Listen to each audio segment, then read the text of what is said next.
Dünyaya gələn körpə ilə bərabər ortaya çoxlu suallar çıxır. Elə həmin suallara cavab tapmaq üçün bugün biz sizlərlə buradayıq. Bugünkü mövzumuz vaxtından əvvəl dünyaya gəlmiş körpələrdəki problemlər haqqındadır.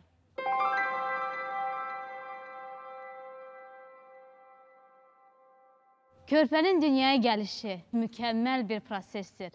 Körpə ana bətnində yeni həyat şəraitinə tam hazır olduğu vaxt dünyaya gəlir. Elə həmin proseslərə, həmin problemlərə həll yolunu, verəcəyimiz suallara cavabı tapmaq üçün Baku Medical Plaza'nın Babək filialında yerləşən Pediatriya və Neonatologiya şöbəsinin müdiri, uzman doktor Erkin Rəhimov qonağımızdır. Alqışlayaq. Salam. Salam doktor, necəsiz? Sağ olun, çox sağ olun. Sağlam olun, buyurun əyləşin. Sağ olun, Doktor, mövzumuzla bağlı süjetə baxaq. Erkən doğum hamiləlikdə yaşanan ən böyük problemlərdən biridir. Hətta qüsursuz doğulan körpələrdə belə 75% ölüm halının səbəbi məhz erkən doğumlardır. Aparılan araşdırmalara görə 37-ci həftədən əvvəl dünyaya gələn körpələrin yaşama riski olduqca az olur. Sağ qaldığı halda isə hər zaman sağlamlıq cəhətdən problemlərlə üzləşir. Erkən dünyaya gələn körpələr bəzən 1 kilo və ya daha az olur. Müasir tibb bu körpələri yaşatmağa qadir olsa da, valideynlər daim qayğılı olurlar. Erkən doğuma səbəb olan amillərdən biri ananın sağlamlığı ilə yanaşı, həm də sosial mühitdir. Ananın qidalanması, həyat tərzi, psixoloji vəziyyəti, keçirdiyi müxtəlif xəstəliklər, aldığı travmalar, radiasiya, eləcə də ekoloji durum, konservant qidalar, uzun müddət kompüterdən istifadə kimi hallar erkən doğuma səbəb olan amillərdəndir. Erkən nigahlarda da erkən doğum halları olur. Bu da məhz qadının yaşı ilə əlaqədar olaraq orqanizminin doğum üçün tam formalaşmaması ilə bağlıdır. Bundan başqa, hamiləlik zamanı siqaret çəkmək, spirtli içkilərdən istifadə və zərərli dərmanların qəbulu risk faktorudur. Əkizlər, üçəmlər kimi çoxsaylı doğumlarda da erkən doğum riski çox yüksəkdir. Hamilə qadına heyvanlardan keçən infeksiya, eləcə də hamiləlik dövründə uzun müddətli diş əti xəstəliyi də erkən doğuma səbəb ola bilər. Vaxtından əvvəl doğulmuş körpələrin əsas problemi orqanizmin natamam inkişafıdır. Bu problemlərdən birincisi nəfəs alma sistemi ilə bağlıdır. Belə körpələr müstəqil şəkildə nəfəs ala bilmirlər və onlar dərhal xüsusi küvəzə yerləşdirilir. Küvəz ağciyərləri süni ventilyasiya sistemi ilə təchiz edir və aparat müəyyən müddət ərzində, necə deyərlər, körpənin əvəzinə nəfəs alır. Küvəzdə daim temperatur və rütubət saxlanılır. Çoxsaylı cihazlar uşağın orqanizmində olan bütün proseslərə nəbz, nəfəs alma tezliyi, qanda oksigen səviyyəsinə nəzarət edir və lazım olduqda həkimlərə həyəcan siqnalı verir. Erkən doğulmuş körpələrdə yaşanan ikinci problem isə əmmə refleksinin olmamasıdır. Bu uşaqlar zond, yəni nazik yumşaq borucuq vasitəsilə ana südü ilə qidalanır. Vaxtından əvvəl doğulmuş uşaqların immun sistemi də yetkin olmur. Bu səbəbdən də belə körpələr müxtəlif infeksiyalara qarşı daha davamsız olurlar. Erkən dünyaya gələn uşaqlarda qaraciyərdə natamam inkişaf etmiş olur. Bu səbəbdən də fizioloji sarılıq onlarda daha uzun müddət ərzində müşahidə olunur. Erkən doğulmuş körpələr və onlardakı problemlər. Əvvəla çox sağ olun verilişə dəvət etdiyiniz üçün. Çox gözəl bir mövzu seçdiniz. Vaxtından əvvəl doğulmuş uşaqlar və onların problemi. Birincisi, ondan başlamaq istəyərdim. Vaxtından əvvəl doğulmuş deyəndə nə nəzərdə tutulur? Bu, vaxtından əvvəl doğulmuş uşaqlar 37-ci hamiləlik həftəsindən əvvəl doğulan uşaqlardır. Neçə aya düşür bu? Bu, 9 aydan əvvəl xalq arasında deyilir. Amma biz hamiləlik həftəsinə görə daha çox hesablayırıq. Yəni, aya görə bu çox elmi bir cümlə deyil. Ailə xalq arasında aylara görə sayır. Biz isə daha çox hamiləlik həftəsinə görə sayırıq. Və bu vaxtından əvvəl doğulan uşaqlar əslində baxanda o birisi uşaqlardan çəki və boy olaraq fərqli görsənirlər, kiçik görsənirlər, amma onların kiçik modelidir, o cür düşünülə bilər və onların problemi özünə məxsus olur. Bu problemlər haqqında bugün biraz danışmaq istəyərdik. Buyurun. Birincisi, buradan ailələrə xüsusi bir tövsiyə vermək istəyərdim. Doğuş üçün hər hansı bir xəstəxana seçiləndə, necə ki, ginekoloji şöbəyə baxıldığı kimi də neonatologiya şöbəsinə də diqqət yetirməkdə fayda var. Niyə görə? Çünki uşaq doğulduğu zaman ilk 5-10 dəqiqə ərzində başına gələ biləcəyi bir çox problem əslində bu iş üzrə yaxşı mütəxəssis olan neonatoloqlar tərəfindən dəyərləndirilməlidir və Bu ginekologiya və neonatologiya bunlar ayrı-ayrı şöbələrdir. Bunlar ayrı şöbələrdir. Ginekologiya şöbəsi hamiləni aparır. Yəni bu hamiləliyin normal getməsini və doğuşda iştirak edir. Biz isə neonatoloqlar, yəni uşaq dünyaya gəldikdən sonra ilk andan etibarən onu qəbul edirik. Yəni erkən doğulma həftəsi azaldıqca uşaqdakı problem olma ehtimalı artır. Ən başlıca tənəffüs problemləri olur onlarda. Yəni vaxtında doğulmuş uşaqların ağciyərləri çox vaxt formalaşmış olur və onlar doğulduğu zaman tənəffüs alırlar, ağlayırlar və normal bildiyimi çəhrayı bir rəng alırlar. Ciyərlər açılır. Amma vaxtından əvvəl doğulmuş uşaqlara ağciyərlər tam açılmamış olur və uşaqlar doğulduqdan sonra tənəffüs problemi yaşaya bilərlər. Ondan əlavə olaraq başqa problemlər də olur. Bunlar nələrdir? Uşaqlarda bağırsaq sistemi, yəni mədə-bağırsaq sistemi tam inkişaf etməmiş olur və xüsusilə də süni qidalarla qidalanan vaxtından əvvəl doğulmuş uşaqlarda bağırsaq problemləri olur. Bunları çalışırıq daha çox ana südü ilə qidalandıraq və bəzən o da mümkün olmur. O zaman damar yolundan, yəni damardan gedən xüsusi yeməklər şəklində, yəni maye içərisində zülalıdır, yağıdır, onları verməyə çalışırıq ki, uşaq inkişafından geri qalmasın. Ana bətnindəki olan inkişafını davam etdirsin. O uşaqları biz xüsusi inkubator dediyimiz küvöz içində tuturuq. Çünki onların bədən temperaturu çox tez düşür və biz onları geri ətraf mühitin soyuqluğundan qorumalıyıq. Ona görə onları xüsusi qulluq olaraq, yəni xüsusi bir inkubatorun içinə alırıq. Çox vaxt tənəffüs problemləri olan uşaqları süni tənəffüs aparatına bağlayırıq və bəzən də ağciyərini bu cür uşaqlar üçün nəzərdə tutulmuş dərman yeridirik ki, o dediyim ağciyər açılma prosesi daha genişlənsin. Bu ilə yanaşı beyin qanamaları onlarda daha tez olur, beyin daxili qansızmalar. Ona görə biz çox diqqətlə onlara yanaşmalıyıq. Mümkün olduğu qədər çox işıq olmamalıdır onların olduğu otaqda, səs çox olmamalıdır. Onlara yanaşmada çox xüsusi diqqət, həssaslıq göstərmək lazımdır. Xüsusi diqqət lazımdır. Bəli, xüsusi diqqət lazımdır ki, çünki biz bilirik ki, bunlara nəzarət eləmədiyimiz zaman bəzən beyin daxili qanamalar olur. Bu da uşaqlarda çox ciddi, daha sonra fəsadlara səbəb olur. Doktor, hamiləlik zamanı artıq bilmək olarmı ki, bu qadın vaxtından əvvəl dünyaya gətirəcək, yoxsa normasında? Yox, bu mümkün deyil. Niyə görə? Əvvəlcədən daha hamilə qalmadan bilmək mümkün olmur. Burada qonaqlarımız var. Anaların da sizə sualları var. Buyursunlar, buyursunlar.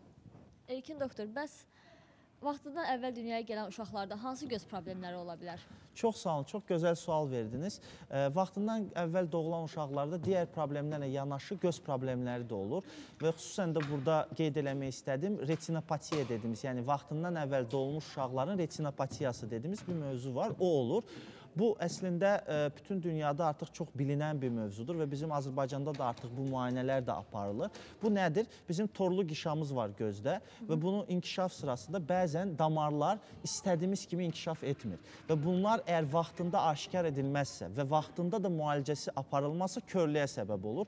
Ona görə vaxtından əvvəl doğulmuş analara tövsiyə edirəm, mütləq doğulduğu xəstəxanada göz müayinəsinə keçməlidirlər və bu barədə üzrə, yəni buna ROP müayinəsi deyil, retinopatiya müayinəsi deyil. Bunu bilən həkim tərəfindən aparılmalıdır və göz çox ətraflı bir şəkildə bütün torlu qişaya tarayaraq, yəni hər tərəfinə baxılaraq müayinə aparılır və əgər ki, orada bir problem varsa, mütləq və mütləq ona lazer dediyimiz xüsusi bir müalicə növü ilə o inkişaf etməkdə olan o damarları durdurmaq, yəni o inkişafını durdurmaq lazımdır və bu müalicə aparılmazsa dediyim kimi çox üzülürük, körlüyə səbəb olur və gələcəkdə də bunun bir müalicəsi yoxdur. Ona görə vaxtında üstünə düşmək lazımdır. Əsəb problemləri olur belə uşaqlarda? Bu, yenə də vaxtından əvvəl deyil, hər hansı bir uşaqda əsəb problemləri ola bilər, amma biraz daha böyüdüyü zaman, yəni uşaq, bu daha çox biz uşaqlarda, pediatriyada əsəb problemini daha çox ailə içi, yəni atanın, ananın, nənənin kim varsa evin içində, onların yanaşmasından asılı olaraq uşaqda əsəb yaranır. Yəni uşaq... Yəni normal, əgər vaxtından əvvəl dünyaya gəlibsə, əsəblə bağlı... Daha çox olmur. Belə bir elmi tədqiqat yoxdur ki, bunlar daha çox əsəbi olur. Elə bir şey yoxdur. Amma bu cür uşaqlar daha anaları, ataları onun üstünə titrədiyi üçün, xüsusi fərdi yaxınlaşdığı üçün o uşaqlar biraz ərköyün böyürlər. Ərköyün olunca da o əsəb problemləri ortaya çıxır. Biz ona görə ailələrə deyirik ki, vaxtında əvvəl doğulmuş uşaqlara çox düzdür, xüsusi baxacaqsınız, amma psixoloji nöqteyi nəzərdən yəni üstünə çox titrəmənin bir faydası yoxdur evə getdikdən sonra. Çünki bu uşaqlar normal digər uşaqlar kimi böyüyürlər və gördüyümüz qədərilə bizim poliklinika kontrollara gəlirlər. Digər uşaqlardan çox fərqləri olmur. Yuxu prosesi onlarda normaldır? Bəli, onların yuxularında vaxtından doğulmuşlardan, yəni vaxtına doğulmaşı nəzərən daha çox yatırlar, yəni daha çox müddət yuxu şəklində keçirirlər, amma ciddi bir fərqlər yoxdur. Yəni bu fəsad deyil ki, yox, yəni normaldan. Fəsad deyil, yox. Bu fəsad sayılmır. Bu sadəcə ana bətnində bilirsiniz, uşaqlar oyaqlıq dönəmi var. Analar onu hətta hərəkət olaraq hiss edirlər. Bəzən də o uşaq ana bətnində yatır, anası hərəkət hiss etmir. Bu dövr uşaq həftəsi artdıqca hərəkətlilik artır. Ona görə bir uşaq 37-ci həftədən sonra doğulasıydısa, amma 25-ci ya da 26-cı həftə doğulur, o ana bətnindəki olan o davranışın modelini sərgiləyir. Yuxu prosesini davam edir realda. Davam edir, bəli. Realda da o çıxır. Biz də o ana bətnindəki olan o mühiti çıxdıqdan sonra onun üçün yaratmağa çalışırıq. Evdə otaq temperaturu hansı olmalıdır? Normalda bütün uşaqlar üçün danışırıq. 22, 23, 24 dərəcə ideal deyilir. Vaxtından əvvəl doğulmuş uşaqlar üçün bu 1-2 dərəcə daha üstündə deyilir. Amma heç vaxt bu 27-28 dərəcəyə qədər artırmağın mənası yoxdur. Və bu uşaqları xüsusən çimizdirdikdən sonra 1-2 dərəcə normal otağın temperaturundan 2 dərəcə daha yüksək temperaturda tutmaqda fayda var. Ümumiyyətlə uşağı tutaq ki, mart ayıdır, gündə neçə gündən bir çimizdirməyə ehtiyacı var? Biz tövsiyə edirik ki, hər gün çimsin uşaqlar. Bu onlar üçün həm yuxuları üçün, hətta həm qış mövsümündə fərq eləməz. Amma sabundur, şampundur, yəni bədənə sürtün. Onları çox həftədə 2, maksimum 3 dəfə istifadə edilir. Geri qalan zamanda sadəcə duru suyun, bildiyimiz su ilə yumaq, uşağın həm axşam vaxtı bunu elədiyi zaman daha yaxşı yuxuları olur, yeməklərini daha yaxşı olur və uşağın bədəni təmiz olduğu üçün infeksiya riski azalmış olur. Daha bir sualımız var. Dünyaya erkən gələn körpələrdə nə kimi ürək problemləri ola bilər? Çox sağ olun sualınız üçün. Bu, yəni bütün uşaqlarda baxdığımız zaman 100 uşaqdan hardasa ikisində, 5-ində ürək qüsuru olur. Amma vaxtından əvvəl doğulmuş uşaqlarda xüsusi bir xəstəlikdən danışmaq istəyirəm. Daha doğrusu ürək qüsurundan danışmaq istəyirəm ki, bu bizim üçün çox böyük bir əhəmiyyət kəsb edir. Bu nədir? Bizim batal axacağı var. Yəni uşağın ana bətnində olduğu zaman sağ sistemi, yəni ürəyə təmiz, daha doğrusu belə deyim, sol və sağ ürəyə bir-birinə bağlayan bir borudur bu. Bu normalda uşaq doğulandan sonra qısa bir müddət içərisində bağlanır. İlk nəfəslə ki, uşaq nəfəs almağa başlayır, yavaş-yavaş bağlanmağa başlayır və 3-cü, 4-cü gündən sonra teorik olaraq bağlanır. Belə bir məlumat paylaşmaq istəyirəm. Bəzən bizə uşaq doğulur vaxtında, heç bir problemi yoxdur, amma doğulandan 1 saat sonra uşaqda təngənəfəslik və ciddi problemlər başlayır. Biz onları reanimasyon şöbəyə məsələ alırıq. Analar, atalar deyir ki, bu vaxtında doğuldu, çəkisi yaxşıdır. Niyə bu uşaqda bu problemlər var? Mən buradan nə demək istəyərdim? Statistika var. Bütün dünyada hər doğulan 100 uşaqdan 10-unun problemi olur doğulanda. Və onların birinin çox ciddi problemi olur. Bu dünyanın hər yerində belədir və ginekoloqun yaxşı olmasından, ananın sağlam olmasından, uşağın ana bətni yaxşı olmasına asılı olmayaraq olan bir şeydir. Və bəzən də olur, uşaq doğulur və dediyim ki, bu problemləri yaşayır. Doktor, sonda analarımıza tövsiyələriniz, deyəcəkləriniz varmı? Birincisi, çox sağ olun, çox gözəl bir veriliş təşkil etdiniz. Burada nə demək istəyərdim? Vaxtından əvvəl doğulmaq o uşaqların günahı deyil. Və ona görə biz ailələr, həkimlər, tibb bacıları elə bir xüsusi bir fərdi yanaşma ilə onlara yanaşmalıyıq ki, onlar o birisi vaxtında doğulmuş uşaqlardan fərqli olmasınlar. Və bunlar böyüdükləri zaman bizi sevindirsinlər. Burada həm ananın, atanın rolu çox böyüdür, burada həm həkimin rolu böyüdür, həm də bizim ictimaiyyətin rolu çoxdur. Ona görə bu cür verilişlərə məncə daha çox üstünlük vermək lazımdır ki, ailələr hər dəfə vaxtından əvvəl doğulmuş uşaqların problemi ilə daha yaxın tanış olsunlar və bu cür bir hal başlarına gəldikləri zaman nə edib etməyəcəyini bilsinlər. Çox sağ olun doktor, əziyyət çəkdiniz. Çox sağ olun. İndi isə biraz sponsorlarımızdan danışaq. Belə ki, verilişimizin baş sponsoru Baku Medical Plazadır. Klinikada ana uşaq sağlamlığı şöbəsində qadın sağlamlığı, hamiləlik, ginekoloji əməliyyatlar və digər xidmətlərdən yararlana bilərsiniz. Hörmətli analar, hamilə qadınlar, özünüzün, övladınızın sağlam olmağını istəyirsinizsə, Baku Medical Plazaya yolunuzu salın. Belə ki, klinikanın 2 filialı fəaliyyət göstərir. Ünvan Xətai rayonu Babək prospekti 92, Nəsimi rayonu 389 nömrəli məhəllə. Şəhər nömrəsi 404 41 90. Bir digər sponsorumuz isə Yağmur Mebel mağazasıdır. Əziz analar, uşaqlarınızın rahatlığını, sağlamlığını təmin etmək istəyirsinizsə, uşaq mebellərini məhz Yağmur Mebeldən alın. Belə ki, çox funksiyalı mebellərin boyanmasında zərərli toksin maddələrdən istifadə olunmur. Elə isə birbaşa Yağmur Mebel dükanına. Ünvan Babək prospekti 76C, Xalqlar Dostluğu Dairəsinin yanı. Şəhər nömrəsi 370 45 45, mobil 776 45 45. Növbəti qonağımız Baku Medical Plaza'nın endokrinologiya şöbəsinin müdiri, həkim endokrinoloq Hidayət Məmmədzadədir. Alqışlayaq. Salam doktor, xoş gəlmişsiniz. Necəsiz? Təşəkkür edirəm bu aktual mövzuya toxunduğumuza görə. Sizə təşəkkür, eləşək. Hamiləlik zamanı ən xoşa gəlməz və təhlükəli məqamlardan biri də şəkərli diabetdir.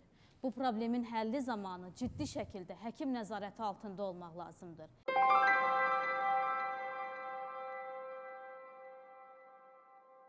İndi elə həmin mövzu ətrafında bizim bir sujetimiz var. Buyurun, baxaq.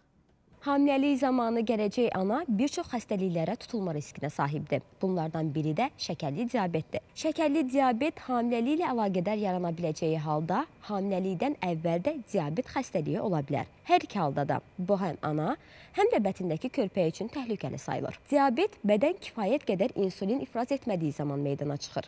İnsulin bədəndə şəkər səviyyəsini tənzimləyən bir hormondur. Hamiləlik dövründə hormonların dəyişməsi ana namizədində yüksək insulin ehtiyacına gətirib çıxarır. Hamiləlikdə pankreas yetəri qədər insulin ifraz etmədiyi üçün qan şəkəri yüksəlir və hamiləlik diabeti ortaya çıxır. Hər hamilə qadında gestasyon diabet yarana bilər, lakin bəzi qadınlar daha böyük risk altındadır. Şəkər xəstəliyinin ilk dəfə hamiləlik zamanı yaranması hamilələrin 4%-də rast gəlinir. Hamilələrdə şəkərli diabetin olması erkən doğum və qeysəriyyə yolu ilə doğuş riskini də artırır. Eyni zamanda doğumdan sonra diabetin inkişaf etmə ehtimalı da yüksək olur. Tibb mütəxəssisləri hamiləlik zamanı şəkər xəstəliyinin körpələrə də mənfi təsir etdiyini bildirirlər. Ana bətnində yüksək qan şəkərinə məruz qalan körpə artıq çəki və gələcəkdə diabet olma təhlükəsinə düçar olur. Hamiləlik zamanı qidalanmaya ciddi nəzarət şəkər xəstəliyinin müalicəsinə kömək edir. Lakin bəzi hallarda dərman və insulin müalicəsinə də ehtiyac duyulur. Həqiqətən dünya diabet pandemiyasındadır. Hazırki günümüzdə